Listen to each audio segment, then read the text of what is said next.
घर में लैला में हरी बबुआ अलगा भैला।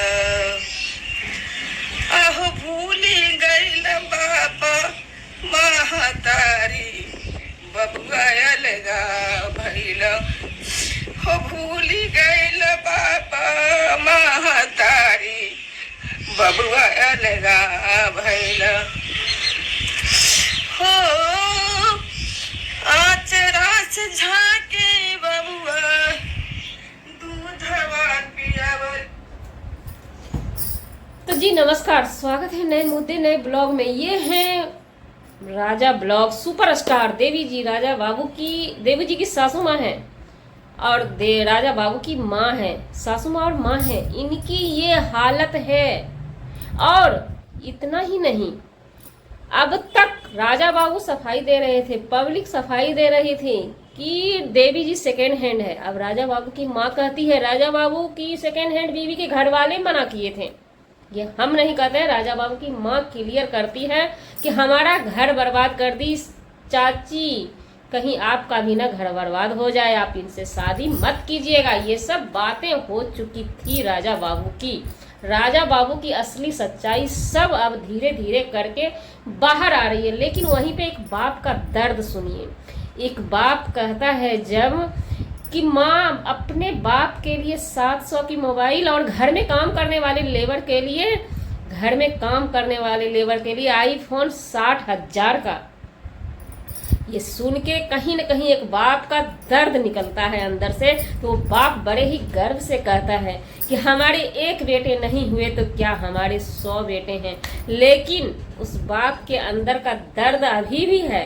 क्यों नहीं होगा दर्द भाई, 100 बेटा है मानते हैं, लेकिन अपना बेटा जो दर्द देता है, जो प्यार दुलार देता है, उसका मजा अलग होता है। तो दर्द में कितना मजा होता है आप लोग भी समझ सकते हैं। और इस वीडियो को या उनके वीडियो को किस नजरिया से देखते हैं। और वहीं पे राजा बाबू का ब्लॉगिंग देखने जाइए तो वो कहते हैं कि हमारे घर में आज भारी का नुकसान हुआ है भाई, टाइल्स टूट गया है। और वहीं पे इनकी माँ बाप का वीडियो देखिए तो यहाँ पे एक दिल टूटा है, माँ का दिल टूटा है, एक बाप का दिल टूटा है। और माँ पिता का दिल बच्चे के लिए कैसा होता है वो शायद सभी बच्चे जानते हैं या सभी माँ बाप ही जानते हैं। कहीं टाइल्स टूटता है तो बयां होता है, कहीं दिल टूटा है वो बयां नहीं करते हैं। लेकिन पब्लिक ने डिमांड किया है भाई उनसे कि आप चैनल बनाइए, अपनी बातें रखिए। लोगों से कितना सुनेंगे हम लोग, और आप लोग से डायरेक्टली सुनेंगे तो हम लोग सपोर्ट करेंगे। दिल टूटा हुआ भारी दुख की बात है या टाइल्स फूटा हुआ दुख की बात है? यहाँ पे कौन सा बात सबसे अहम है? सबसे अहम कौन सा बात है? एक माँ बाप का दिल टूट गया, धज्जी धज्जी उड़ गया, तार तार हो गया, ये कहाँ हद तक सही है? और वहीं पर राजा बाबू एक वीडियो में बोले थे कि हमें दोनों मियाँ बीवी को जहर दी थी हमारी माँ, तो हमें भी लगा था कि हाँ दे दी होगी। माँ एक चीज ऐसी होती है, माँ जहर घोल सकती है। जिस बच्चे को दूध से पाल सकती है उसको जहर घोल के पिला भी सकती है। क्योंकि आपके तरह अगर बच्चे करेंगे तो क्या करेंगे, लेकिन नहीं, उनके पिताजी जिन पे हमें नहीं सभी को लगता होगा क्योंकि उनके पिताजी एक सत आत्मा है, जीती जागती आत्मा, सत आत्मा है, जैसे युधिष्ठिर। वही हम मानते हैं उनके पिताजी को सच बोलने में नंबर 1। तो उनके पिताजी का कहना है कि ये माँ जो हमसे खाना छुपा के रखती थी वो माँ आज तुमको जहर खिला देगी। जोड़े बेटा कलयुग का, उनके पिताजी का कहना है। हम तो हंस देते हैं गाइस क्योंकि पब्लिक है, उनके पिताजी भी हंस के ही वीडियो बनाते हैं। माँ भी रो के वीडियो ज्यादा नहीं बनाना पसंद करती है, लेकिन एक दर्द छलकता है, दर्द छलकता है। क्या इस कदर राजा बाबू आपको करना चाहिए? वहीं पे राजा बाबू के कमेंट में जाइए तो ऐसी ऐसी कमेंट आती है ना। वहीं पे एक कमेंट आता है भोजपुरी भाषा में कि मतलब उनका कहने का उद्देश्य यही है कि आपने जो अभी तक बोला झूठ पे झूठ वो सब सही था, लेकिन आपकी लड़की सेकेंड हैंड है, आपकी माँ ही क्लियर कर दी, उनका हस्बैंड ही क्लियर कर दिया है। तो देवी जी आपकी पत्नी देवी जी अहम भूमिका रखती है और वो देवी जी नहीं है। जो माँ आपको दुनिया में लाई है उस देवी जी के लिए लाकर रखी थी वो देवी जी नहीं है। धिक्कार है ऐसी बहू कहलाने पे, देवी जी आपको धिक्कार है। जो बहू कुछ क्या सास ससुर को लेकर नहीं चली वो बहू को धिक्कार है, धिक्कारती है इसी समाज। उसमें भी हमारे बिहार के बच्चे ऐसे नहीं करते हैं। हमारे बिहार में जो सास ससुर का कदर होता है, माँ बाप का जो कदर होता है, हमने देखा है घर घर में पंचायत बैठा के, मुखिया सरपंच बैठा के कदर करवाया जाता है। क्यों नहीं करेंगे भाई? हर चीज आप लेंगे ना।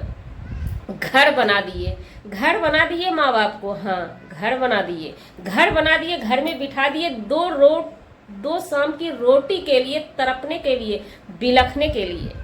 लेकिन नहीं, कहते हैं ना, उनके पिताजी भी कहते हैं हमारे सैकड़ों बच्चे हैं, सबने निवाला का इंतजाम कर दिया राजा बाबू। आप क्या लेंगे? आप घंटा बजाएंगे? क्या करेंगे आप?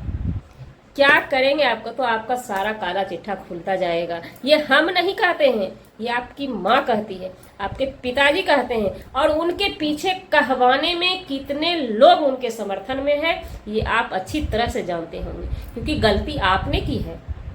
आप देवी जी को जब एक्सेप्ट कर सकते थे, सेकेंड हैंड देवी जी को एक्सेप्ट करते थे, तो फर्स्ट हैंड माँ बाप को आपने छोड़ा क्यों? किस बुनियाद पे छोड़ा? कोई बुनियाद आपका ठोस नजर नहीं आया हमें। जहर वाली बात भी, किसी चीज को आपने सुखता प्रूफ नहीं कर पाया। आपको जहर दिया गया, कोई बकरी खा के मर गई, उस चीज को आपको दिखाना चाहिए था पब्लिक को। झूठी बेबुनियाद बातें बना करके माँ बाप को कलंकित करना किस हद तक सही है? इस हद तक सही है जनाब? ये सोशल मीडिया है। खुद अपने आप सवालों के घेरों में फंस चुके हैं। अब हर एक सवाल का जवाब देना पड़ेगा। और इतना ही नहीं, आपके माँ बाप यहीं पे नहीं रुके हैं, वो इन्होंने ये भी कहा है, शुरू से ही बोला है कि आपने कर्ज उठा करके, गांव से कर्ज उठा करके भागा है। तो वो कर्ज किसके भरोसे उठा कर भागे हैं आप? उस बूढ़े माँ बाप के लिए जो बुढ़ापा में उस घुटन में मरते रहे। एक दर्द तो मार के पीट के चोट दे के आए हैं, उस पर से वो कर्ज। वो भी एक इंसान है, कितना दिन जिएंगी? और आपको क्या लगता है राजा बाबू, या आप हमारे फैन फॉलोवर को क्या लगता है कि उनको सुख शांति मिल सकती है? तो गाइस, ऐसा नहीं होना चाहिए। ये गलत है तो गलत है। माँ बाप खुश तो हम खुश। माँ बाप के खुशी में, माँ बाप के दुआ से ही हम फलते फूलते हैं।